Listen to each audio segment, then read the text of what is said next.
സത്യമായിട്ടും ഈ പച്ച കളറിൽ എനിക്ക് ആരോ കൈവശം നിന്നിട്ട് എൻ്റെ ബലമായ സംശയം അതാണ്. ഉണ്ടാക്കി വരുമ്പോൾ ഒക്കെ ഈ ഒരു കളറാവണല്ലോ ഭഗവാനെ.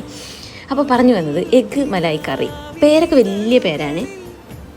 പറഞ്ഞു വന്നത് എന്താണെന്ന് വെച്ചാൽ മല്ലിയിലയുടെ ഫ്ലേവർ ഇഷ്ടമുള്ളവർ മാത്രം ഇതുണ്ടാക്കിയാൽ മതി. എനിക്കത് ഇഷ്ടമുള്ളതുകൊണ്ട് ഞാൻ കഴിച്ചു. പിന്നെ ചെറുതായിട്ടൊന്ന് കണ്ണുരുട്ടിയോണ്ട് മക്കളും കഴിച്ചു എന്ന് പറഞ്ഞ് എണീറ്റ് പോയി. പിന്നെ എനിക്ക് നേരത്തെ അറിയാവുന്നതുകൊണ്ട് ഞാൻ 2 മുട്ട മാത്രമേ എടുത്തുള്ളൂ. ഉണ്ടാക്കാനൊക്കെ വളരെ സിമ്പിളാണ്. അപ്പോൾ ഞാൻ പറഞ്ഞു വന്നതെന്ന് മനസ്സിലായല്ലോ അല്ലേ. അപ്പോൾ കുറച്ച് ഓയിൽ വയ്ക്കുക. മീഡിയം സൈസിൽ 2 സവാള, 5-6 വെളുത്തുള്ളി, ചെറിയ പീസ് ഇഞ്ചി, പച്ചമുളക് ഒന്ന് വഴറ്റുക. എന്നിട്ട് അതൊന്ന് മിക്സിയിൽ അടിച്ചെടുക്കുക. കുറച്ച് മല്ലിയില അണ്ടിപ്പരിപ്പ് ഇടണം. പിന്നെ മഞ്ഞൾപ്പൊടിയും കാശ്മീരി ചില്ലി ഇട്ടിട്ട് മുട്ടയൊന്ന് ഫ്രൈ ആക്കി എടുക്കുക. ഓയിൽ ഒഴിച്ചിട്ട് പട്ട, ഗ്രാമ്പു, ഏലക്കായ, പെരിഞ്ചീരകം, എന്നിട്ട് നമ്മുടെ അരച്ചു വെച്ച മിക്സും അതിലോട്ട് ഉപ്പും മഞ്ഞൾപ്പൊടി, ഗരം മസാല, പിന്നെന്താണ്, എന്നിട്ട് നന്നായിട്ടൊന്ന് തിളച്ച് വരുമ്പോൾ മുട്ടയും കൂടി ഇടുക. അത്രയേ ഉള്ളൂ. വളരെ സിമ്പിളാണ്. ഇഷ്ടപ്പെട്ടാൽ ലൈക്ക് ചെയ്യാൻ മറക്കരുത് കേട്ടോ.